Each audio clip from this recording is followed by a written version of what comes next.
Okay, praise the lord. దేవుని పరిశుద్ధ నామానికి మహిమ కలుగును గాక.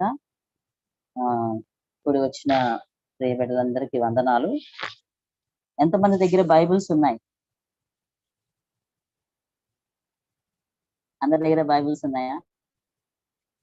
కొంతమంది అయితే వీడియోస్ కూడా పెట్టలేదు, కనుక ఎంతమంది దగ్గర బైబిల్స్ ఉన్నాయంటే ఎంతమంది చేతి చూపించారో కూడా నాకు తెలియదు. ఎంతమంది బైబిల్ చదువుతున్నారు ప్రతిరోజు? రోజు బైబిల్ చదువుతున్నారా? ఎంతమంది రోజుకి 2 సార్లు బైబిల్ చదువుతున్నారు, ఉదయం సాయంత్రం? ఆలోచిస్తున్నారు కొంతమంది ఆన్సర్ చేయడానికి.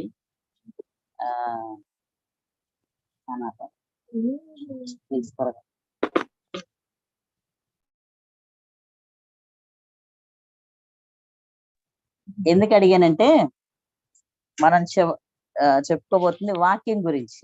వాక్యం ఎలాంటిది అనే దానికి బైబిల్లో కొన్ని పోలికలు ఇవ్వబడ్డాయి. వాక్యం ఎలాంటిది అని మనకు అర్థం కావడానికి దేవుడు వాక్యం ఇలాంటిది అలాంటిది అని కొన్ని పోలికలు ఇచ్చాడు. సో ఆ వాక్యం పోలికల గురించి నేర్చుకునే ముందు అసలు వాక్యం ఎంతమంది చదువుతున్నామో అనేది తెలుసుకోవాలనే ఉద్దేశంతో నేను అన్నాను. సో వాక్యము ఏంటి అసలు? అది వాక్యం దేవుని యొక్క మాట, స్వయంగా దేవుని యొక్క మాట. వాక్యానికి ఇంకా చెప్పబడింది ఏంటంటే దేవుని యొక్క ఊపిరి.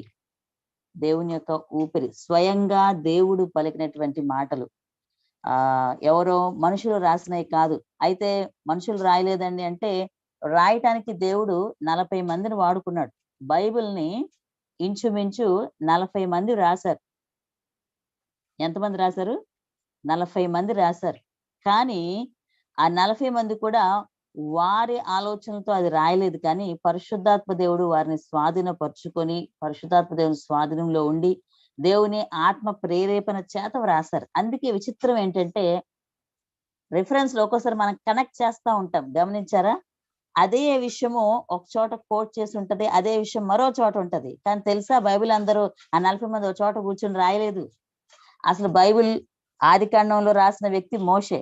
ఆదికాండం రాసింది. కొత్త నిబంధనలో పౌలు రాశాడు. 2000 సంవత్సరాల క్రితం మోషే అనే వ్యక్తి ఉండేవాడు. తర్వాత పౌలు వచ్చాడు. కానీ వాళ్ళిద్దరూ రాసిన విషయాలు కనెక్ట్ అవుతాయి. అది దేవుని ఆత్మ. అంటే ఆథర్, మెయిన్ ఆథర్ పరిశుద్ధాత్మ దేవుడు గనక ఈ రైటర్స్ మారినా కూడా వాళ్ళ ఆలోచనలు మారలేదు. చూడండి, ఒకటే నడుస్తుంది బైబిల్ అంతా కూడా. ఒకటే రక్షణ అనేటువంటిది ప్రతి పుస్తకంలో మనం చూస్తాం. ఒక్కొక్క పుస్తకం వేరు టైమ్స్ లో రాయబడింది, వేరు పరిస్థితుల్లో రాయబడింది, వేరు వ్యక్తులు రాశారు, వేరు ప్రదేశాల నుంచి రాశారు. ఇంకా ఆశ్చర్యకరమైన విషయం ఏంటంటే, ఆ 40 మందిలో కూడా వైద్యులు ఉన్నారు. డాక్టర్ ఉన్నాడు ఒక ఆయన, లూకా అనే అతను డాక్టర్. ఒక ఆయన గ్రేట్ థియాలజియన్, వేదాంతవేత్త. పౌలు లాంటి వాళ్ళు చాలా వేదాంతవేత్తలు రాశారు. అలాగే సామాన్యమైన మనుషులు కూడా రాశారు. ఆమోసు పశువుల కాపరి ఆయన. కొంతమంది ఉన్నారు, వాళ్ళు మరి పేతురు, జాలరులు. వాళ్ళు అంత జ్ఞానం కలిగిన వాళ్ళు కాదు. కానీ ఎవరు రాసినా కూడా మరి 66 పుస్తకాలు కూడా దేవుని వాక్యము, దేవుని ఊపిరిగానే తీసుకోబడ్డాయి. కనుక పరిశుద్ధ గ్రంథం అంత శ్రేష్టమైంది. చాలా సార్లు కొంతమంది అన్యులు, మేము సువార్తకు వెళ్ళినప్పుడు మాకు పరిచయస్తులు చెప్తా ఉంటారు, చాలా వాళ్ళకి పాపం బైబిల్ చదువుకోవడానికి అవకాశం ఉండదు. వాళ్ళకి బైబిల్ వాళ్ళ దగ్గర ఉండదు. కొంచెం చదువుదామంటే ఇంట్లో ఒప్పుకోరు. కానీ మనకి ఇంట్లో బైబిల్ ఉంటది, కానీ రోజు చదవం. ఆ బైబిల్ దొరకని వాళ్ళ పరిస్థితి, వాళ్ళు చెప్తున్న మాట వింటుంటే ఒక్కోసారి ఎంత బాధ అనిపిస్తుందో. ఒక సహోదరి ప్రభు నమ్ముకుంది అంజుల కుటుంబంలోంచి. చాలా సీక్రెట్ గా దాచిపెట్టుకొని బైబిల్ చదివేది. ఆ ఇంగ్లీష్ బైబిల్ అవ్వడం వాళ్ళ అమ్మగారికి అది ఇంగ్లీష్ టెక్స్ట్ బుక్ అని చెప్పి అలా చదివేది. ఒకసారి వాళ్ళ తమ్ముడు ఊరి నుంచి వచ్చి చూసి చెప్పేశాడంట వాళ్ళ అమ్మగారికి, ఇది టెక్స్ట్ బుక్ కాదు బైబిల్ అని. ఆమె బకెట్ నీళ్ళల్లో ఆ బైబిల్ ముంచేసింది. ఆ అమ్మాయి ఏడుస్తూ చెప్పింది, నాకు బైబిల్ చదువుకోవడానికి లేదు, నా బైబిల్ని ఇలా చేశారు, వాటర్ లో ముంచేశారు. మనకి బైబిల్ ఇంట్లో ఉంది, చదివితే ఎవరు కాదంటారు, కానీ మనం చదవం. కానీ బైబిల్ చదివితే బాగున్ను, బైబిల్ ఇంకా అమ్మాయి చెప్తుంటే ఎంత బాధేసేదో. ఎప్పుడన్నా మా అమ్మ వాళ్ళు ఊరు వెళ్తే వెంటనే తెలిసిన వాళ్ళ దగ్గరికి వెళ్ళి బైబిల్ తెచ్చుకుని ఆ రోజంతా చదివేసేదాన్ని. అంటే మరలా అమ్మ వాళ్ళు వచ్చే లోపు ఇచ్చి వచ్చేసేదాన్ని. అబ్బా, ఇంత ఆసక్త వీళ్ళకి బైబిల్ అంటే. కానీ మనము రోజు మన చేతిలో ఉంటది కదా! మనకి దాని విలువ తెలీదు. చదవము. కానీ నిజంగా దేవుని వాక్యము మన జీవితానికి ఎంతో ప్రాముఖ్యమైంది. సో, దేవుని వాక్యము అనేక పోలికలతో చెప్పబడింది. ఆహ్, నేను వీలైతే ఆ పోలికలన్నీ చెప్పడానికి ప్రయత్నిస్తాను. ఈరోజు ఒకటి మనం నేర్చుకుందాం. అదేంటంటే ఇర్మియా 23వ అధ్యాయము 29వ వచనం. మనందరికి చాలా సుపరిచితమైనటువంటి వాక్య భాగం ఇది. ఇర్మియా 23, 29. నా మాట అగ్ని వంటిది కాదా? నా మాట అగ్ని వంటిది కాదా? అంటే ఇక్కడ దేవుడు ఏమంటున్నాడంటే దేవుని మాటలు అంటే మరేదో కాదు, వాక్యం. సో వాక్యం ఎలాంటిదంట? అగ్ని వంటిది. అగ్నితో దేవుని యొక్క వాక్యము పోల్చబడింది. ఇర్మియా 5:14లో కూడా అదే విషయం ఉంటది. తర్వాత యెహెజ్కేలు 1:27లో కూడా అదే అగ్నిని గురించి మాట్లాడుతా ఉంటది. కనుక దేవుని యొక్క వాక్యము ఎలాంటిది అనంటే అగ్ని వంటిది. దేవుని వాక్యము అగ్ని వంటిది. అంటే అగ్నితో పోల్చబడినప్పుడు అగ్ని యొక్క లక్షణాలు దేవుని యొక్క వాక్యం కూడా కలిగి ఉంది. చూడండి, ఒకటి అగ్ని ఏం చేస్తది? అగ్ని ఏం చేస్తది? చలి కాచుకునేటప్పుడు ఏం చేస్తాం? మంట వేసుకొని దాని ముందు కూర్చుంటారు కదా. వెచ్చదనాన్ని కలిగిస్తది అగ్ని. రెండోది అగ్ని ఏమిస్తుంది అంటే వెలుతురునిస్తది. అగ్ని ఆ మంట ఏం చేస్తదంటే వెలుతురునిస్తది. అక్కడ చీకటి ఉన్నా, ఎంత చీకటి ఉన్నా ఆ యొక్క అగ్ని ఏం చేస్తదంటే ఆ మంట మనం వెలిగించినప్పుడు అక్కడున్న చీకటంతా వెళ్ళిపోయి వెలుతురు వస్తది. చలిగా మనం చలికి వణికిపోతున్నప్పుడు అక్కడ మంట వేసుకుంటే గనక అది వెచ్చదనాన్ని ఇస్తది. అగ్ని మంటకు ఉన్నటువంటి స్వభావం అది. సో వాక్యం కూడా అదే చేస్తది. వాక్యము కూడా ఏం చేస్తదంటే నీకు వెచ్చదనాన్ని ఇస్తది. నువ్వు వణికిపోతున్నప్పుడు, నువ్వు భయముతో ఉన్నప్పుడు ఆ వాక్యము నీకు వెట్ట కలిగిస్తది, ధైర్యాన్ని ఇస్తది. ఇంకో మాటతో చెప్పాలంటే మనకి ధైర్యాన్ని కలిగిస్తది. మనం భయముతో వణికిపోతున్న పరిస్థితుల్లో దేవుని వాక్యము చదివితే ధైర్యం వస్తది. చాలా మందిలో ఉన్న ఒక ఏమని చెప్పాలి, ఒక చెడ్డ అలవాటు అనాలి. ఏంటంటే చాలా బాగా ప్రార్థన చేస్తారు కానీ బైబిల్ చదవరు. గంట ప్రార్థన చేస్తారు కానీ బైబిల్ మాత్రం 10 నిమిషాలే చదువుతారు. కొంతమంది అయితే ఎక్కువ ప్రార్థన చేస్తారు కానీ బైబిల్ చదవరు. తెలుసా? ప్రార్థన ప్లస్ బైబిల్ రీడింగ్ అనేది ఒకే లైన్ లో వెళ్ళాలి, ఈక్వల్ గా ఉండాలి. యాక్చువల్ గా చెప్పాలంటే మన ప్రేయర్ టైమ్ అని అనుకున్నప్పుడు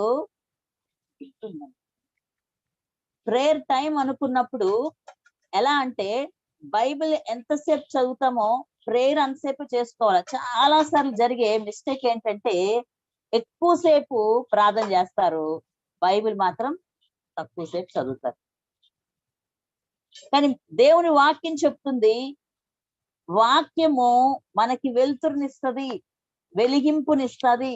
చీకట్లో ఉన్న వాళ్ళకి వెలుతురుని ఎలా అయితే ఇస్తుందో, అక్కడ చూడలేనటువంటి పరిస్థితులను ఎలా వెలుతురు చూపించగలుగుతుందో, వాక్యము కూడా నీకు అర్థం కాని పరిస్థితిలో ఏం చెయ్యాలో నీకు కన్ఫ్యూజన్ లో ఉన్నప్పుడు నీకు ఒక క్లియర్ మార్గం చూపిస్తుంది. అందుకే కీర్తనకారుడు అంటాడు, నీ వాక్యము నా పాదములకు దీపము. ఏం చేస్తుంది దీపం? పాదాలకి దీపం. అంటే దేనికి? స్ట్రైట్ రూట్ లో నడవడానికి. చూడండి, చాలా చీకటి ప్రదేశంలో మనం నడవాలనుకోండి, ఆటోమేటిక్ గా టార్చ్ చేసుకుంటాం, మొబైల్లో టార్చ్ చేసుకొని చూస్తాం. ఎందుకు? అది కనిపించట్లేదు మనకి. సో వాక్యం కూడా నీకు అలాంటిదే. చాలా మంది ఏం చేయాలో అర్థం కావట్లేదండి, కన్ఫ్యూజన్ గా ఉంది, ఏ నిర్ణయం చేయాలో తెలియట్లేదు, ఏ డెసిషన్ చేయాలో తెలియట్లేదు అంటారు. Bible is the best. అప్పుడు బైబిల్ చదవండి. ఏ నిర్ణయం తీసుకోవాలో అర్థం కానప్పుడు, ఏం చేయాలో కన్ఫ్యూజ్డ్ గా ఉన్నప్పుడు, లేదా భయము కలుగుతున్నప్పుడు వాక్యం చదివినప్పుడు ఏం జరుగుతుందంటే ఆ వాక్యము నీకు ధైర్యాన్ని ఇస్తుంది. ఆ వాక్యము నువ్వే డెసిజన్ తీసుకోవాలో నీకు కన్ఫ్యూజన్ లేకుండా చేస్తుంది. ఆ వాక్యము నీకు వెలుతురునిస్తుంది, ఒక క్లారిటీ ఇస్తుంది, నీకు వెలుతురు వస్తుంది, నీకు కనిపిస్తుంది, చూడగలుగుతావు. వాక్యపు వెలుగులో నువ్వు ఎవరు చూడలేని ఫ్యూచర్ ని చూడగలుగుతావు. నీకెంతో కన్ఫ్యూజన్, ముందేమో అర్థం కావట్లేదు, చీకట్లో బైక్ తో వెళ్తున్నాం అనుకోండి, అంత ముందు ఏం వస్తుంది ఏం అర్థం కాదు. లైట్ వేసుకున్న వెంటనే ఏమవుతుంది, ఎలా డ్రైవింగ్ చేయాలో తెలుస్తుంది. వాక్యం కూడా అంతే. వాక్యం చదివినప్పుడు నువ్వు ఏ డెసిషన్ చేయాలో నీకు అర్థం కావట్లేదు అనుకో, ఆ వాక్యం చదివినప్పుడు నీకు క్లియర్ డెసిషన్ తీసుకోవడానికి అవకాశం ఉంటది. సో అందుకే దేవుని వాక్యాన్ని మనము చదవాలి. సో దేవుని వాక్యంలో సారీ, అగ్నికి ఇంకొక ఆ లక్షణం ఉంటది. ఏంటంటే అది కాల్చి వేస్తుంది. అవునా కాదా? అగ్నిని ఏదైనా టచ్ అవుతే ఏం అవుతుంది, అగ్ని కాల్చి పడేస్తుంది, నాశనం చేసేస్తుంది. ఇంకో మాటలో చెప్పాలంటే ఆ అడవిలో ఒక్కోసారి తగలబడిపోతూ ఉంటాయి. ఏం తగలబెడుతుంది దాన్ని? చిన్న నిప్పు కణం. జస్ట్ ఒక అగ్గిపిల్ల వేసి వదిలేస్తే ఎండాకాలం ఏమవుతుంది, అడవిలే తగలబడిపోతాయి. ఆ మంటని ఆర్పడానికి ఇంకో పద్ధతి ఉంది. ఏం చేయాలి? అడవి తగలబడితే గనక మనం నీళ్ళేసి ఆర్పలేం.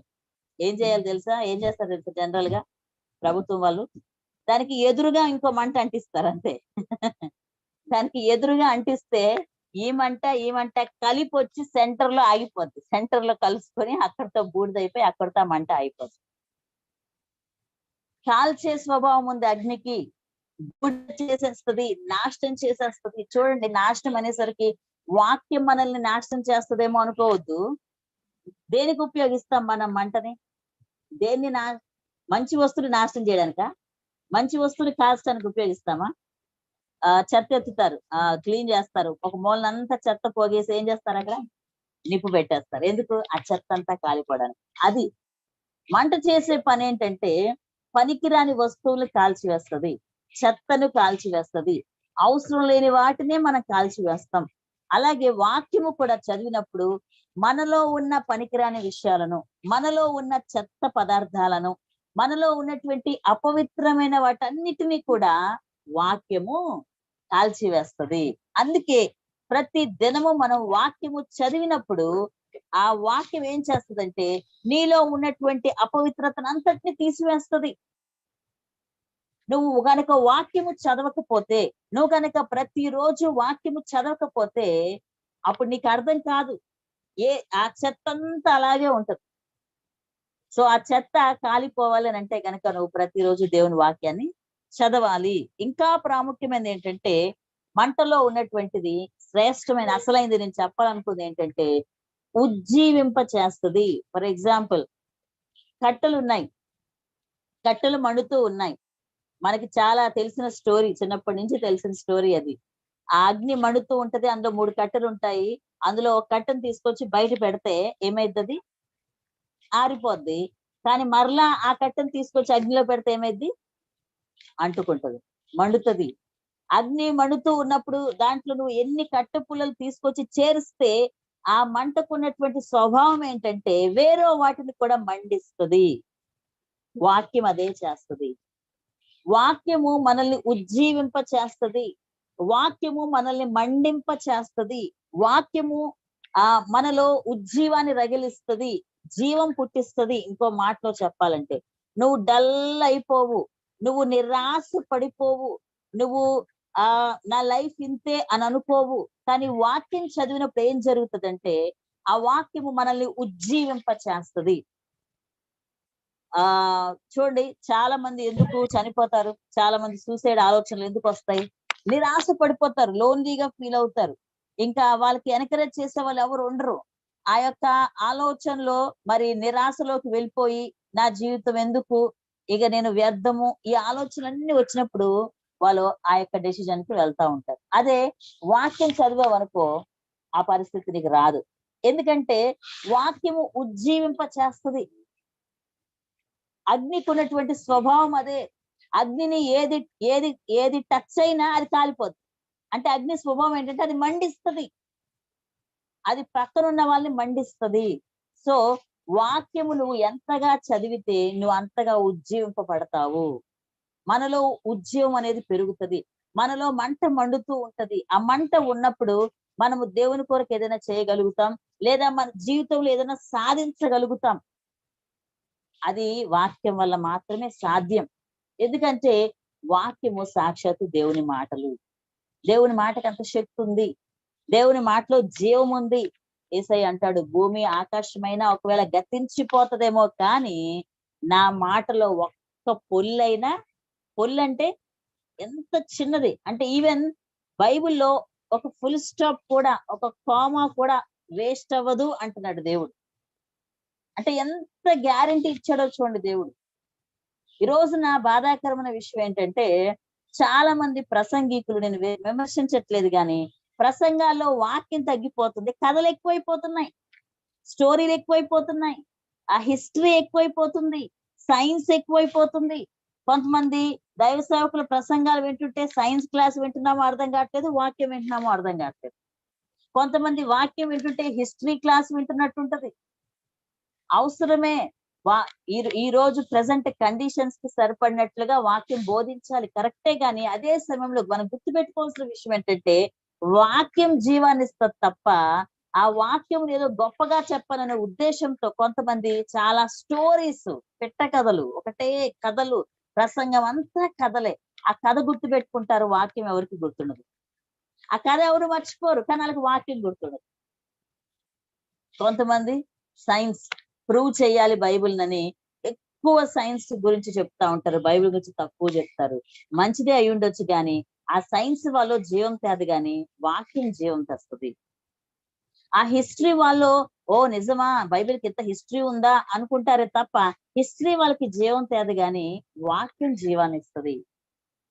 సో వాక్యము చెప్పాలి ప్రజలకి, వాక్యము వెళ్ళి పనిచేస్తుంది. ప్రారంభంలో దేవుడు వాక్యం పలికాడు, సృష్టి కలుగును గాక అనే ఆ మాట దేవుని నోట్లోంచి వచ్చిన ఆ మాట శూన్యంలోంచి సృష్టిని అంతా చేసింది. శక్తి దేవుని వాక్కుకుంది, సైన్స్ కి హిస్టరీకి కాదు, స్టోరీస్ కి కాదు. కనుక దేవుని యొక్క వాక్యము అగ్నితో పోల్చబడింది. సో మండించే స్వభావం ఉంటది వాక్యానికి. తర్వాత అగ్నిలో ఉన్న ఇంకొక స్వభావం ఏంటంటే, అది ఎంత దూరాన్న మంట అంటుకున్నా చూడండి, అది మనల్ని ఆకర్షిస్తుంది, మన కను దృష్టిని మళ్లింపజేస్తుంది. మనం ఇక్కడున్న పెద్ద మంటలు మండుతున్నప్పుడు మనకి తెలియకుండానే అటు చూస్తాం, అంటే మంటకి ఆకర్షించే శక్తి ఉంది. అలాగే దేవుని వాక్యము కూడా అదే చేస్తది. దేవుని వాక్యము మనల్ని ఆకట్టుకుంటది, దేవుని వాక్యం మనల్ని ఆకర్షిస్తుంది. ఆ శక్తి ఉంది వాక్యానికి. చాలా మంది వాక్యం చేతనే పట్టబడ్డారు. చూడండి, ఆర్ఆర్కే మూర్తి గారంట బైబిల్లో తప్పులు ఎన్ని ఉన్నాయో నేను పట్టుకుంటాను, బైబిల్లో తప్పులన్నీ వీళ్ళకి చూపిస్తానని బైబిల్ చదవడం మొదలు పెట్టాడంట. ఆయన బ్రాహ్మిన్, ఆర్ఆర్కే మూర్తి గారని, ఆయన బ్రాహ్మిన్. అయితే వీళ్ళు బైబిల్ గొప్పది, బైబిల్ గొప్పదని చెప్తున్నారు, మా గ్రంథాల కంటే అసలు ఈ బైబిల్ మాకు కరెక్ట్ కాదని నేను నిరూపించాలని బైబిల్లో తప్పులు వెతుకుదామని బైబిల్ చదివి ఆయన దేవుణ్ణి నమ్ముకుని అన్నాడు. తర్వాత బైబిల్లో తప్పులు వెతుకుదామని నేను బైబిల్ చదివితే బైబిల్ నా తప్పులు నాకు చూపించింది అన్నాడు. ఆ తర్వాత ఆయన ప్రభువుని నమ్ముకున్నాడు. బైబిల్ ఆకట్టుకునే శక్తి ఉంది, అందుకే వాక్యం చదవాలి. చాలా మంది క్రైస్తవులు చేసే పెద్ద పొరపాటు ఏంటంటే, ప్రార్థన బానే చేస్తారు, వాక్యం చదవడం దగ్గరికి వచ్చేసరికి సరిగా చదవరు, లేదా ఒకవేళ ఇన్ కేసు చదివినా ఒక అధ్యాయం కూడా కష్టం కొంతమందికి. ఒక 5 వచనాలు చదివి ఓ సరే సంతోషపడిపోతారు. ఒక అధ్యాయం, ఒక దైవ సేవకుడు అన్నాడు, నీకు నిజంగా నువ్వు రియల్ క్రైస్తవుడు అయితే ఒక 30 అధ్యాయాలు చదవాలన్నాడు రోజుకి. ఎవరు చదువుతారు 30 అధ్యాయాలు చెప్పండి? అంత టైం ఎవరు ఇస్తున్నారు బైబిల్ కష్టం? బిజీ అయిపోయారు ఇప్పుడు ప్రజలు. 30 అధ్యాయాలు చదవాలంట. కొంతమంది ప్రభు నమ్ముకున్న కొత్తలో చదివేస్తారు, అప్పుడు ఆసక్తి డిఫరెంట్ గా ఉంటది. ఇప్పుడేమో సీనియర్స్ అయిపోతారు, అన్ని బైబిల్ అంతా తెలుసు అనుకుంటారు, చదవరు. ప్రభు నమ్ముకున్న కొత్తలో చదివేస్తారు బైబిల్. చూడాలి, ఓ ఒకేసారి 10 అధ్యాయాలు, లేకపోతే బుక్స్. నేను ఆదికాండం అంతా ఒకే రోజు చదివేసేదాన్ని, అప్పుడు ఇంట్రెస్ట్ అలా ఉంటది. తర్వాత రాను స్లోగా తగ్గిపోతారు. ఇప్పుడు న్యూస్ పేపర్ చదివిన వాళ్ళు ఉండరు, కామిక్ బుక్స్ చదివిన వాళ్ళు ఉండరు, ఆ కామెంటరీలు చదివిన వాళ్ళు ఉండరు. కానీ బైబిల్ దగ్గరికి వచ్చేసరికి మాత్రం ఒక అధ్యాయం చదివేసి ఏదో మొత్తం బైబిల్ చదివినంత ఫీలింగ్. సాతాను చాలా తెలివిగా ఏం చేస్తుందంటే బైబిల్ ని చదవనీయకుండా చేస్తుంది. బైబిల్ పట్టుకునే తిరుగుతాడు ఈయన రోజు. మళ్ళీ ఈయన డ్యూటీకి వెళ్ళినా బైబిల్ బ్యాగ్ లో పెట్టుకుని వెళ్ళిపోతాడు, ఆమె ఎక్కడికి వెళ్ళినా బైబిల్ హ్యాండ్ బ్యాగ్ లో ఉంటది, కానీ చదువుతుందా? చదవరు. నాకు జ్వరం వచ్చింది, టాబ్లెట్ నా చేతిలోనే పట్టుకుని తిరుగుతున్నాను, తగ్గిద్దా నాకు? నా చేతిలోనే ఉంది, నన్ను అంటి పెట్టుకునే ఉంది టాబ్లెట్, తగ్గిద్దా? ఆ టాబ్లెట్ నా నోట్లోనికి వెళ్ళాలి, నా గొంతులోనికి వెళ్ళాలి, నా శరీరంలోకి అది వెళ్ళినప్పుడు పనిచేస్తుంది. బైబిల్ కూడా అంతే. కొంతమంది తల కింద పెట్టుకుని పడుకుంటారు బైబిల్, చెడకలలు రావంటారు. ఎంతవరకు నిజమో నాకు తెలియదు, అలాంటివి నేను నమ్మను. బైబిల్ తల కింద పెట్టుకుంటే ఎందుకు చెడ్డకలలు? ఆ వాక్యం నీ మనసులో ఉండాలి. ఆ బైబిల్ దగ్గర పెట్టుకొని, బైబిల్ మీద పెట్టుకుని, బైబిల్ పట్టుకొని, మంచిదే వాక్యాన్ని ప్రేమించాలి, కానీ అలాంటి ప్రేమ కంటే కూడా ఆ వాక్యము నీ హృదయంలో ఉండాలి. ఆ వాక్యం నీ హృదయంలో ఉంటే నువ్వు చదవాలి. నువ్వు చదివితే అది నీ వాక్యం నీ హృదయంలో ఉంటుంది. నువ్వు చదవకపోతే ఈ రోజున బైబిల్ ఎవరు ఎక్కువ చదువుతున్నారయ్యా అంటే క్రైస్తవులు కాని వాళ్ళు చదువుతున్నారు. విచిత్రమైన విషయం ఏంటంటే, ఎవరు చదువుతున్నారయ్యా అంటే అన్యులు చదువుతున్నారు. ఎందుకు? వీళ్ళ బైబిల్లో ఏం తప్పులు ఉన్నాయో పట్టుకోవాలి, వీళ్ళకి చెప్పాలి అనే ఉద్దేశంతో మనకంటే ఎక్కువగా అన్యులు చదువుతున్నారు బైబిల్. మనం చదవట్లే. జీవ గ్రంథం అని తెలుసు మళ్ళీ మనకి, కానీ వాక్యాన్ని ఎంత తక్కువగా చదువుతున్నారు. కనుక బైబిల్కి, ఆ వాక్యానికి ఆకర్షించే శక్తి ఉంది. మంట ఎలాగైతే ఒకరి కనుదృష్టిని మరి అది అట్రాక్ట్ చేయగలుగుతుందో, దేవుని యొక్క వాక్యము కూడా ఆకర్షించే శక్తి ఉంది. అది ఎప్పుడు జరుగుతుంది అంటే చదవడం మొదలు పెడితే. చదవడం 150 కీర్తనలు 3 రోజుల్లో అయిపోయింది మాకు. ఎప్పుడంటే 100 రోజులు ఉపవాస ప్రార్థనలో నేను బైబిల్ అంతా మొత్తం చదివేశాను. 100 రోజులు ఉపవాస ప్రార్థనలు. ఇది ఎలా ఉండేదంటే చదువుతుంటే నిజంగా చాలా సార్లు చదివాం. దివారాత్రులు ధ్యానం చేయవాడు ధన్యుడు అంటే ఏమనుకునే వాళ్ళం అంటే, ఆ పొద్దున్న కొంచెం సేపు చదువుతాము, అదే ఆ రోజంతా దాన్ని ఆలోచించుకుంటా, అర్థం చేసుకుంటా ఉండాలి. ఎందుకంటే చాలా మంది ఎగ్జాంపుల్ చెప్తారు. గేదంట కూర్చున్నప్పుడు గెడ్డంతా మింగేస్తదంట. లీజర్ టైంలో కూర్చొని ఆ గడ్డంతా వెనక్కి తెచ్చి మళ్ళా నెమ్మదిగా నమిలి చప్పరించి దాని రుచినంతా అది ఏంటి ఎంజాయ్ చేస్తూ ఆ తర్వాత మింగిద్దంట. సో మనం కూడా వాక్యం అలా ఒకసారి చదివేసి ఆ తర్వాత ఖాళీ సమయంలో కూర్చొని ఆ వాక్యాన్ని ధ్యానించాలి, అలాగ అర్థం అని అనుకుంటాం జనరల్. కానీ 100 రోజుల ఉపవాస ప్రార్థనలో మేము నేర్చుకుంది ఏంటంటే, లిటరల్ గా ధ్యానించడం అంటే నువ్వు రాత్రి పగలు చదవాలి బైబిల్. చదవాలి. చదవగలమా? నిజంగా చదవగలం. ఆ 100 రోజుల ఉపవాస ప్రార్థనలో మాకు ఎలా ఉండేదంటే, ఈ పిల్లల్ని ఎంత త్వరగా స్కూల్ కి పంపించేస్తే అంత త్వరగా మనం చదవచ్చు కదా.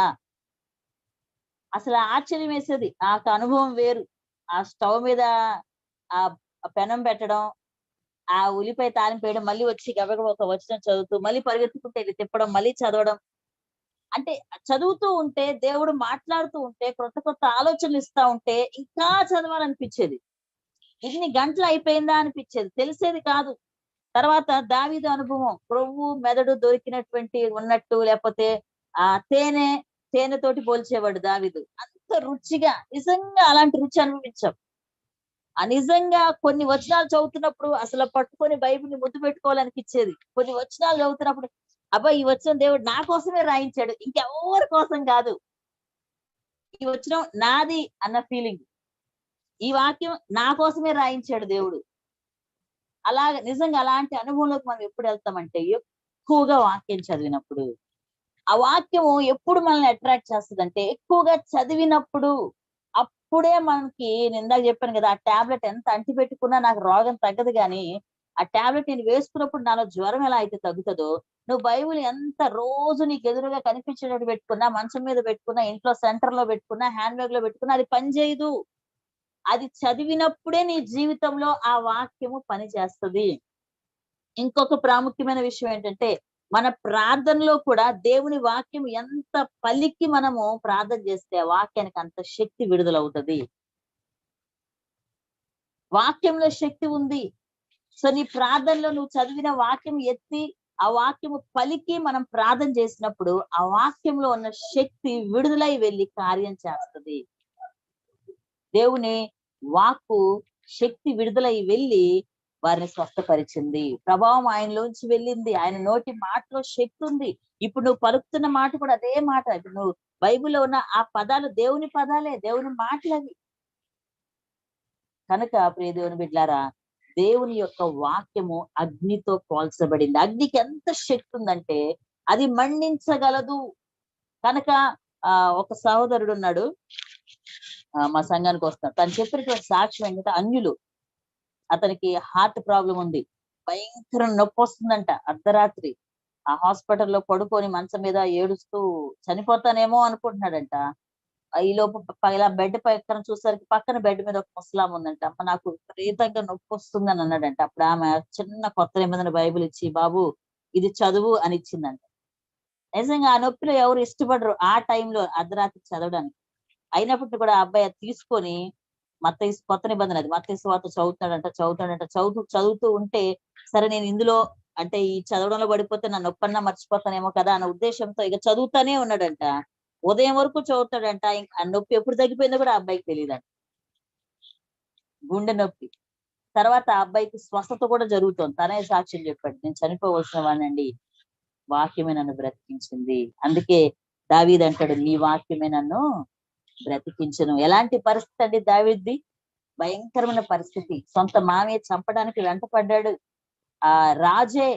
కానీ ఆయన కొండల్లో దాక్కుని ఎట్నుంచి చంపేస్తారో తెలియని పరిస్థితిలో భయపడుతున్న ఆ టైంలో ఆయనకి ధైర్యపరిచింది వాక్యమే, బలపరిచింది వాక్యమే. అందుకే అంటాడు, వాక్యమే నన్ను బ్రతికించింది. ప్రియ దేవుని బిడ్డలారా, బైబిల్ ఎప్పుడు మనం పట్టుకొని తిరుగుతున్నాం. ఎంతసేపు చదువుతున్నాం. ఆదివారం బైబిల్ తీసి కొంతమంది ఉఫ్ ఉఫ్ అని ఊరుతారు బైబిల్ పైన. ఎందుకు? పోయిన ఆదివారం తీసుకెళ్ళి ఉంటారు చర్చికి, మళ్ళీ ఆదివారం తీస్తారు. ఏం బట్టి ఉంటది? పైన దుమ్ము పడి ఉంటది.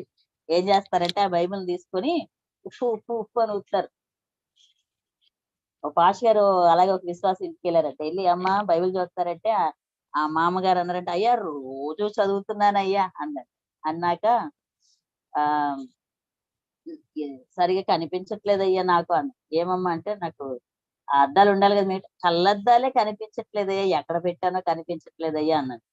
మరి వెతకపోయారంటే, అంతా వెతికానయ్యా అనేసరికి ఈలోపు మనవడు పరిగెత్తుకుంటూ వచ్చి, నానమ్మ నీ అద్దాలు ఆ బైబిల్లో ఉన్నాయి అని చెప్పి తెచ్చిచ్చాడు. 6 నెలల నుంచి కళ్ళుగా అద్దాలు కనిపించట్లేదయ్యా అందంటావా. 6 నెలల నుంచి కళ్ళద్దాలు ఎక్కడ పెట్టుకున్నానో మర్చిపోయాను, కనిపించట్లేదు అందంట. పాస్టర్ గారు వచ్చి బైబిల్ చదువుతున్నావంటే రోజు చదువుతానంది. అక్కడే దొరికిపోయింది. ఏమైందంటే, ఎప్పటి నుంచి కనిపించలేదు అద్దాలు? 6 నెలల క్రితం చదివిందాం బైబిల్. అలా ఉంటది కొంతమంది పరిస్థితి. చేతిలోనే ఉంటది బైబిల్. ఆదివారం చక్కగా బూజు దులిపేసి నీట్ గా క్లీన్ చేసుకొని చర్చికి తీసుకొచ్చి మళ్ళీ తీసుకెళ్లి మళ్ళీ భద్రంగా బైబిల్ బీరువాలో దాచిపెట్టే వాళ్ళు కూడా ఉంటారు కొంతమంది. చదవరు. చదవనంత సేపు ప్రియమైన దేవుని బిడ్డలారా, ఆ బైబిల్ నీకే మాత్రం ఉపయోగకరంగా ఉండదు. కానీ వాక్యం చదివినప్పుడే నీకు పనిచేస్తది. కనుక బైబిల్ వెలుతురునిస్తది, జీవాన్నిస్తది, వెచ్చదనాన్నిస్తది, నీకు స్వస్థతనిస్తది. ఆ తర్వాత ఇంకొకటి, అగ్ని భద్రతనిస్తది. తెలుసా? అవునా? తెలుసా? మీకు ఐడియా ఉందా? ఏనుగుల గుంపు వస్తది జనరల్ గా. మేము కొంచెము ఆ ఏజెన్సీ ఏరియా కొంచెం మాకు దగ్గరే, చాలా దూరమేం కాదు. ఆ ఏరియాకి వెళ్ళినప్పుడు కొండ ప్రాంతం, అక్కడ ట్రైబల్స్ ఉంటారు. అక్కడ పరిచయం చేస్తున్న ఒక సేవకుడు పాస్టర్ గారు చెప్తున్నారు, వీళ్ళకి మిడ్ నైట్ ఒక్కోసారి ఏనుగుల గుంపు వచ్చేస్తుంటదండి పాపం అన్నారు. అయితే అయ్యో మరి ఎలా చేస్తారండి వాళ్ళంటే, మంట పెట్టేస్తారంట. అక్కడంతా చెట్లు తగలబెట్టేసి వదిలేస్తారంట. ఆ ఏనుగులు వచ్చి ఆ నిప్పుకు భయపడి వెనక్కి వెళ్ళిపోతాయి. రాత్రులు కూడా పొరపాటున ఎవరైనా ఊరి యువతలు ఉన్నారంటే ఇంకా ఆగిపోవలసిందే, వాళ్ళకి వెళ్ళడానికి లేదు. మిడ్ నైట్ ఎలుగుబంట్లన్నా వస్తాయంట, ఏనుగులన్నా వస్తాయంట. తప్పనిసరి పరిస్థితుల్లో వెళ్ళవలసి వస్తే పెద్ద పెద్ద పట్టుకొని అవి మంట పెట్టి ఆ మంటతో వాళ్ళు వెళ్తారంట. ఎందుకంటే భద్రత.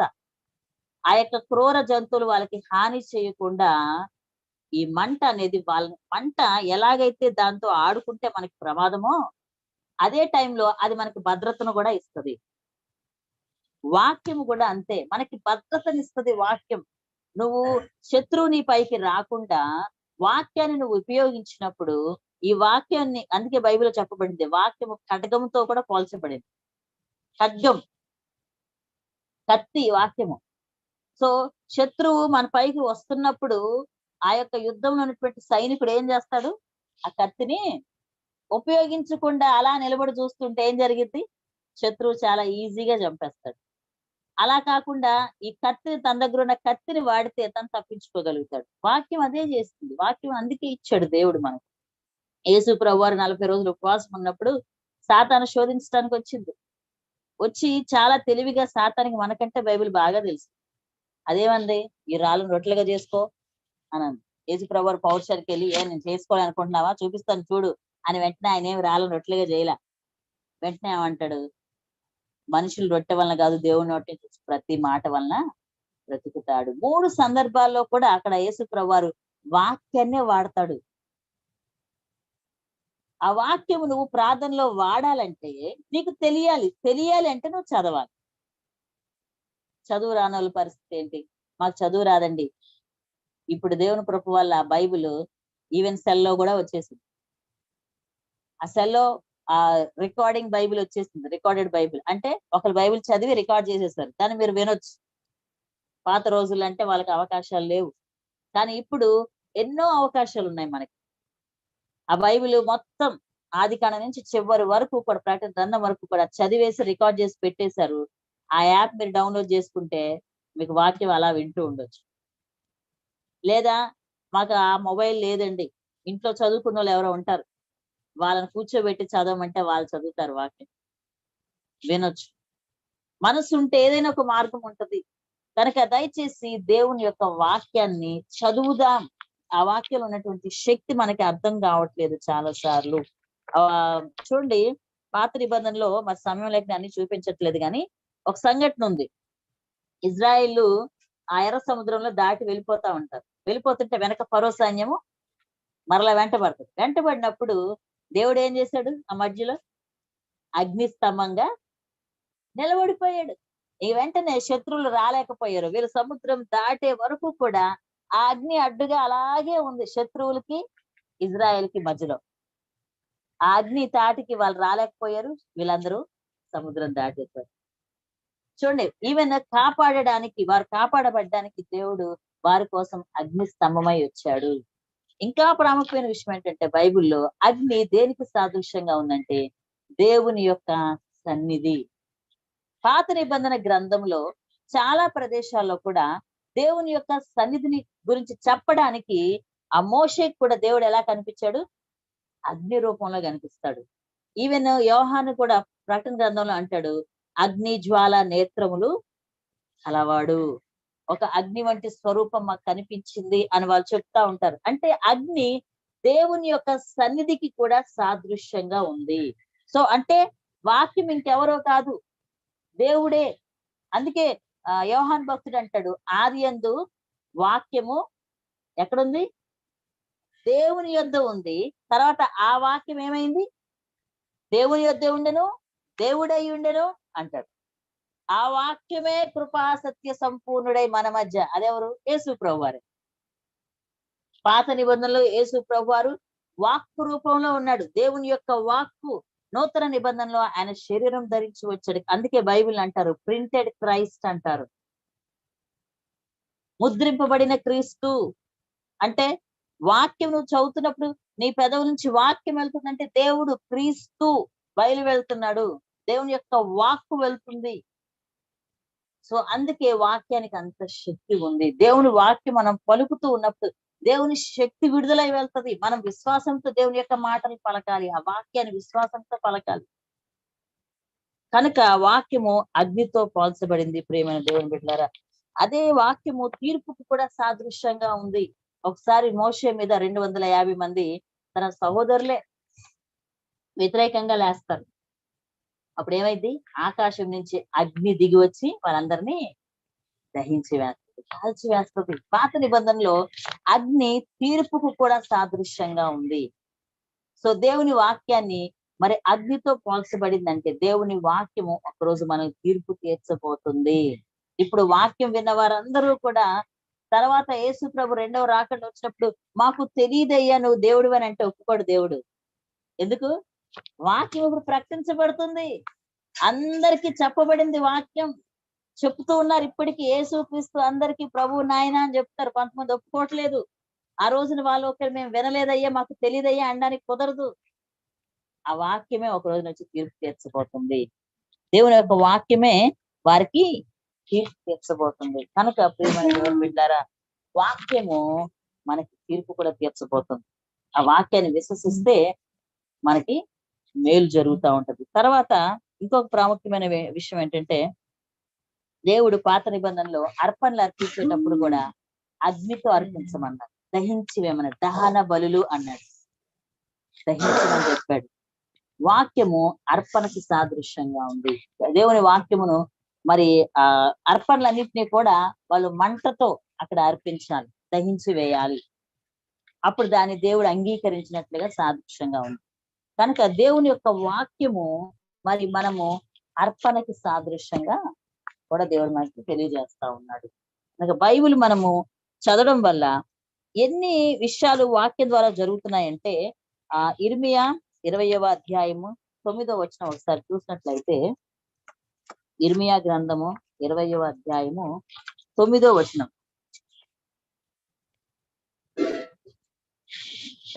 ఆయన పేరు అది నా హృదయంలో అగ్నివలే మండుచు నా ఎముకలలోనే మోయబడి ఉన్నట్లున్నది. నేను ఓర్చి ఓర్చి విసిగి ఉన్నాను, చెప్పక మానలేదు. ఇర్మియా ఏమంటున్నాడంటే, దేవుని యొక్క వాక్యం అంట తన శరీరంలో మంట వలె ఉందంట, అగ్ని వలె మండుతుంది అంటున్నాడు. అంటే దేవుని యొక్క వాక్యం నేను ఉండలేకపోతాను చెప్పకుండా అంటున్నాడు ఇర్మియా ప్రవక్త.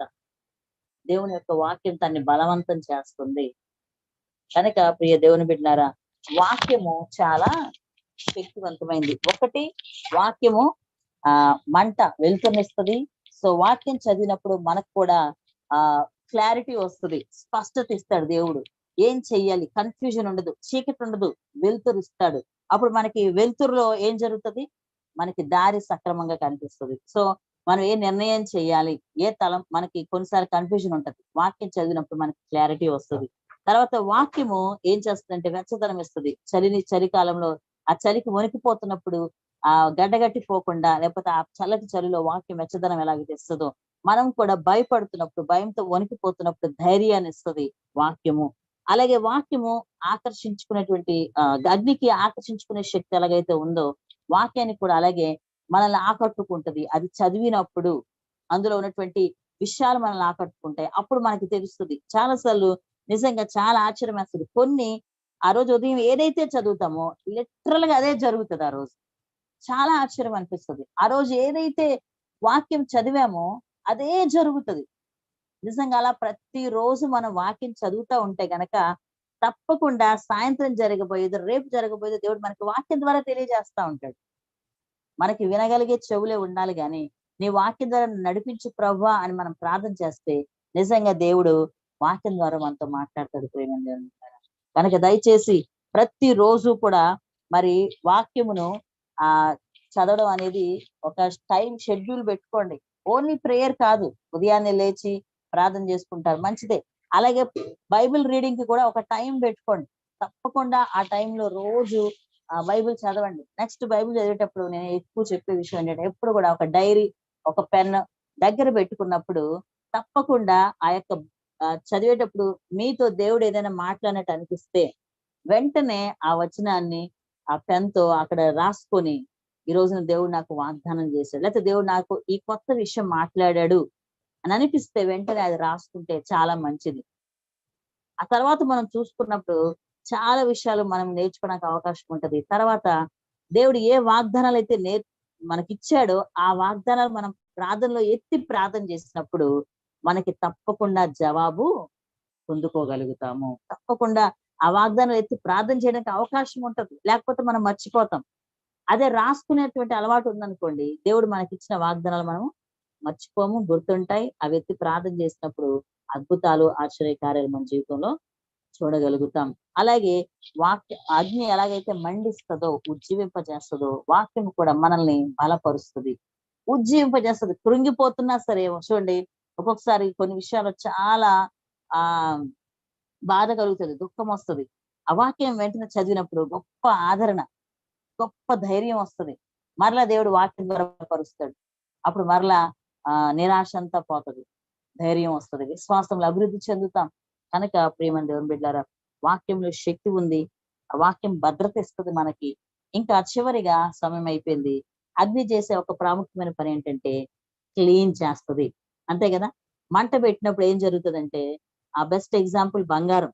బంగారము మనకి ఎలా ఉందో బంగారం అలాగ దొరకదు. బంగారం ముడి పదార్థంతో బంగారం ముడి సరుకు ఫస్ట్ దొరుకుతది. అదంతా దాంట్లో చాలా కలిసిపోయి ఉంటాయి. అప్పుడు దాన్ని ఏం చేస్తారు, ఒక సర్టెన్ హీట్ లో దాన్ని మంట అది మండిస్తారు, వేడి చేస్తారు. వేడి చేసినప్పుడు ఆ బంగారం మరిగిపోయే కొద్ది అందులో వ్యర్థాలన్నీ బయటకు వచ్చేస్తాయి. ఇత్తడి, రాగి ఇలా దాంతో ఏవైతే కలుస్తున్నాయో అవన్నీ విడిగా వచ్చేసి ఒరిజినల్ బంగారం బయటకు వచ్చే వరకు కూడా ఆ కింద మంట పెట్టి కాలుస్తూనే ఉంటారు. ఒరిజినల్ బంగారం బయటికి వచ్చింది అనడానికి రుజువు ఏంటంటే, ఆ బంగారు వ్యాపారి ఎవరైతే ఉంటారో ఆయన వెళ్ళి ఆ బంగారం మలమల మరుగుతుంటే అందులో చూస్తాడంట. చూసినప్పుడు సేమ్ అద్దం లాగా ఆయన ముఖం ఆ వాటర్ లో కనిపించాలంట. కనిపించినప్పుడే అది ఒరిజినల్ బంగారం అని రుజువు. అంతవరకు కూడా కనిపించనంత వరకు అది ఇంకా శుద్ధ బంగారం కాదు, ప్యూరిఫై అయిపోయిన బంగారం కాదనమాట. అతను ఆ రూపం కనిపించే వరకు చెక్ చేస్తూనే ఉంటాడు. తన రూపం కనిపించిన వెంటనే అప్పుడు ఆపేస్తాడు. అది ఒరిజినల్ బంగారంలోకి వచ్చినట్టు. చాలా సార్ వాక్యం అదే పని చేస్తుంది. దేవుని యొక్క స్వరూపం మనలో ఏర్పడే వరకు కూడా వాక్యం ఏం చేస్తుందంటే తొలిచి వేస్తా ఉంటది మనల్ని. అందుకే చూడండి, ఒక్కొక్కసారి వాక్యం వింటున్నప్పుడు కొన్ని మాటలు మనల్ని సూటిగా గుచ్చుకుంటా ఉంటాయి. వాక్యంలో ఉన్నటువంటి పనే అది, వాక్యం చేసే పనే అది. నిన్ను క్లీన్ చేస్తది, నీలో ఉన్న అపవిత్రం తీసివేస్తది. కొన్నిసార్లు చాలా మంది ఏమనుకుంటారంటే, పాష గారికి ఎవరో నా గురించి చెప్పినట్టున్నారు అందుకే ఇలా చెప్తారు వాక్యం అనుకుంటే. ఆయనకి ఎవరు చెప్పరు, దేవుడు మాట్లాడుతూ ఉంటాడు. ఎందుకంటే వాక్యంలో ఉన్న శక్తి అది. వాక్యంలో నువ్వు ఎక్కడో ఆఫీస్ లో చేసింది ఆయనకి ఎలా తెలుస్తుంది? తెలీదు. నువ్వు ఆఫీస్ లో టేబుల్ కింద డబ్బులు తీసుకున్నది ఆయనకి ఎలా తెలుస్తుంది? నువ్వు చెప్పవు, ఎవరు చెప్పరు ఆయనకి. కానీ ఆయన వాక్యంలో నిలబడి లంచాలు తీసుకున్న వాళ్ళు అని చెప్తా ఉంటాడు. ఈయన అనుకుంటారు ఈయనకి ఎలా తెలుసబ్బా? ఈయనకి తెలియదు, దేవుడికి తెలుసు. కనుక ఏం చేస్తాడంటే, నిజంగా మన పాపాన్ని డైరెక్ట్ గా టచ్ చేస్తుంది వాక్యం. మన ఈగోని టచ్ చేస్తుంది. మనలో దేవునికి ఇష్టం లేని విషయాలను టచ్ చేస్తా ఉంటది. అది ఒక్కొక్కసారి మనకి కష్టంగా ఉంటది. ఆ కింద మంట పెడితే కష్టమా కదా, కానీ అది ఎంత మరుగుతా ఉంటే దాంట్లో ఉన్న వ్యర్థాలన్నీ ఎలాగైతే వెళ్ళిపోతాయో అలాగే దేవుని వాక్యం కూడా మన శరీరంలోకి చొచ్చుకుని పోయి మూలుగులతో సహా విభజిస్తుంది అని అంటాడు పౌలు ఎఫెసీ పత్రికలో. వాక్యం ఏం చేస్తుందంటే మన శరీరంలోనికి వెళ్ళి మనలో ఉన్నటువంటి మలినము, చెత్త, వ్యర్థము, అసూయ, ద్వేషం ఏవేవైతే ఉంటాయో వాటన్నిటిని కూడా తీసివేసి మనల్ని పరిశుద్ధపరుస్తుంది. అది ఎప్పుడు జరుగుతుందంటే నువ్వు వాక్యం చదివినప్పుడు, వాక్యం ఎక్కువగా నువ్వు చదివినప్పుడు, బైబిల్ ఎక్కువగా నువ్వు చదివినప్పుడు. అప్పుడు చెప్పాను కదా, ఆర్ఆర్కే మూర్తి గారు ఎలా అయితే తన లోపాలు చూపించిందో అలాగే వాక్యం చదివినప్పుడు మన లోపాలు మనకు కనిపిస్తా ఉంటాయి. వాక్యము ఆ క్లీన్ చేస్తా ఉంటది అనమాట. ఆ వ్యర్థాలు చూడండి, మరిగించి తాగమంటారు వాటర్. ఎందుకు? అందులో ఏమైనా పనికిరాని ఉంటే, బ్యాక్టీరియా ఉంటే చచ్చిపోతాయి అవన్నీ కూడా. కాచిన వాటర్ మంచిది. ఎందుకు? మరిగించినప్పుడు ఏం జరుగుతుందంటే అందులో ఉన్న కొన్ని చనిపోతాయి. అదే జరుగుతుంది. వాక్యము చదివినప్పుడు మనకు ఎంత కోపం వచ్చినా, క్రోధం ఉన్నా, కోపము తప్పు అని బైబిల్ చెప్తున్నప్పుడు అది చదివినప్పుడు మనకి ఎలా ఉంటదంటే, ఓకే నేను కోపాన్ని తీసివేసుకోవాలి అని చెప్తుంది. లేదా నీలో ఏ లోపం ఉన్నా అది బైబిల్ చూపిస్తుంది. అప్పుడు వెంటనే మనం ఏ నిర్ణయం చేయాలంటే, దేవుడు నాతో మాట్లాడాడు, నేను ఈ పనికి మానేస్తాను అని నిర్ణయం తీసుకోవాలి. అది వాక్యం చేసే పని. ఏంటంటే మంట ఏం చేస్తుందంటే శుద్ధీకరిస్తుంది, క్లీన్ చేస్తుంది. అలాగే వాక్యం కూడా మనల్ని శుద్ధీకరిస్తుంది, క్లీన్ చేస్తుంది. వాక్యం చదువుతున్నప్పుడు మన కంటి చూపు ఎలా ఉండాలో చెప్తుంది వాక్యం, ఎలా మాట్లాడాలో చెప్తుంది, ఎలా మన నడవడికి ఎలా ఉండాలో, మన ప్రవర్తన ఎలా ఉండాలో, ఎవరితో ఎలా మనము ప్రవర్తించాలో వాక్యం చెప్తుంది. నువ్వు లోకానుసారంగా చూస్తే ఈ రోజుల్లో కొట్టారా ఇంకో 2 కొట్టు అంటారు. బైబిల్ అలా అందు, కొట్టారా క్షమించంటది, ప్రేమించంటది. బైబిల్ పద్ధతి అది. అది నీకు చదివితేనే తెలుస్తుంది. అదే నువ్వు చదవలేదనుకో ఏమనుకుంటావు? నన్ను అన్నారండి, నేను ఎందుకు ఊరుకుంటాను, నేను కూడా అన్నాను అంటావు. అది మన దృష్టిలో కరెక్ట్, లోకం దృష్టిలో కరెక్ట్. కానీ బైబిల్ చదివినప్పుడు బైబిల్ ఏం చెప్తుంది? నిన్ను అన్నారా, మౌనంగా ఉన్నాడు. క్షమించ అంటాడు, ప్రేమించ అంటాడు, నువ్వు నష్టపోయేది ఏం లేదు అంటాడు, డబల్ నీకు ఆశీర్వాదం వస్తుందని చెప్తాడు దేవుని వాక్యం. చదివినప్పుడు అది మనకు తెలుస్తుంది. కనుక ప్రేమ దేవుని బిడ్డారా, చదువుదాం, వాక్యాన్ని చదువుదాం. వాక్యం చదవడానికి మనం సమర్పించుకుందాం. ప్రతిరోజు తప్పకుండా చదవండి. అయితే ఒకవేళ ఇప్పటికే వాక్యం చదువుతున్న వాళ్ళు ఉండొచ్చు, మంచిది. అయితే ఇంకా ఎక్కువగా చదవడానికి నిర్ణయం తీసుకోండి. తప్పకుండా ఉదయం సాయంత్రం ప్రార్థనతో పాటు బైబిల్ చదవడానికి మనం అలవర్చుకుందాం. ఆ దేవుడి మాటలు దీవించిన గాక. ప్రార్థన చేసుకుందాం. అందరం కూడా కళ్ళు మూసుకున్నట్లయితే ప్రార్థన చేసుకుందాం. పరిశుద్ధుడా, పరిశుద్ధుడా, పరిశుద్ధుడా, త్రియేక దేవ, మీకు వేలాది వందనాలు, స్తుతులు, స్తోత్రాలు చెల్లిస్తున్నాం. ఈ అయా ప్రభా సాయంకాలపు వేళ ఇదిగో నాయన, నీ వాక్యము ఎంతో శక్తివంతమైంది. నీ వాక్యము అగ్ని వంటిది కాదా అని నువ్వు ప్రశ్నిస్తున్నావు. నిజమే ప్రభా, అగ్ని ఆయా భద్రతనిస్తా ఉంది. ఆయా సందర్భాల్లో అగ్ని ప్రభా నాయన ఇదిగో మరి బంగారం వంటి పదార్థాలను కూడా శుద్ధీకరిస్తుంది. అయా అగ్ని వెలుతురునిస్తుంది ప్రభా. అగ్ని మార్గాన్ని చూపిస్తుంది నాయన. అగ్ని నీ సన్నిధికి సాదృశ్యంగా ఉంది ప్రభా. అయా యేసయ్య, అగ్ని తీర్పును కూడా తీర్చేదిగా ఉంటుంది ప్రభా నాయన. కానీ ఈ యొక్క వాక్యము అనేక సార్లు మేము మా చేతిలోనే ఆ బైబిల్ పట్టుకుంటున్నాం, కానీ మా ఇంట్లోనే అది ఎదురుగా కనిపిస్తూనే ఉంటుంది. కానీ వెళ్ళే ప్రతి చోటకి తీసుకుని వెళ్తూనే ఉన్నాం, కానీ అయితే దాని లోపల ఏముందో చదవలేకపోతున్నాం. బైబిల్ అంతటి ఒక్కసారి కూడా చదవలేనటువంటి వారు ఎంతో మంది క్రైస్తవులుగా కొన్ని సంవత్సరాలుగా మందిరానికి వెళ్తూ ఒక్కసారి కూడా పరిపూర్తిగా బైబిల్ అంతా చదివిన వారు కూడా లేరు ప్రభు నాయన. ఎంతో మంది చాలా తక్కువగా ఉంటున్నారయ్యా. దయచేసి ప్రభు, ఈ సాయంకాలపు వేళ జూమ్ ప్రేయర్లను లైవ్ లో ఉన్న ప్రతి ఒక్కరిని మీరు దర్శించి బైబిల్ చదవడానికి వారిని ప్రేరేపించండి నాయన. మేము ఎక్కువగా నీ వాక్యం చదివి నీ వాక్యంలోనే ఇంకా అనేక సత్యాలు నేర్చుకోవడానికి మీ కృప మాకు దయచేయండి నాయన. ఇదిగో నీ వాక్యం ఎంత శ్రేష్టమైనదో ప్రభా. మరి ప్రభు, జుంటి తేనె దారుల కంటే మధురమైంది అంటున్నాడు దావీదు. నీ దగ్గర ఉన్న వెండంతా ఇచ్చి వాక్యాన్ని కొనుక్కోమని, జ్ఞానాన్ని కొనుక్కోమని సామెతల గ్రంథంలో చెప్పబడుతుంది కదా ప్రభా. సహాయించండి. ఈ రోజుల్లో వాక్యం చులకనైపోయిందయ్యా. ఈ రోజుల్లో ఎక్కడంటే అక్కడ వాక్యము దొరకటం వలన ఇదిగో ఎంతో మంది వాక్యాన్ని తక్కువగా చూస్తున్నారు ప్రభా. యేసయ్య, వాక్యం గురించి ఎక్కువగా మాట్లాడుతున్నారు కానీ చదవలేకపోతున్నారు ప్రభా. దయచేసి మాకు సహాయం చేయండి. ఆ వాక్యంను చదివి ఆ వాక్యంలో ఉన్న లోటులను అనేక విషయాలు ప్రభా నాయన, లోతులను మేము ప్రభా నేర్చుకొని తండ్రి ఈ వాక్యంలో మరింత అభివృద్ధి చెందే భాగ్యం మాకు అనుగ్రహించమని మమ్మల్ని మీ కృపగల హస్తాలకు అప్పగిస్తూ మిమ్మల్ని హెచ్చిస్తూ యేసు ప్రశస్త నామములో ఈ ప్రార్థన అడిగి వేడుకుంటున్నాం మా పరమ తండ్రి. ఆమేన్, ఆమేన్.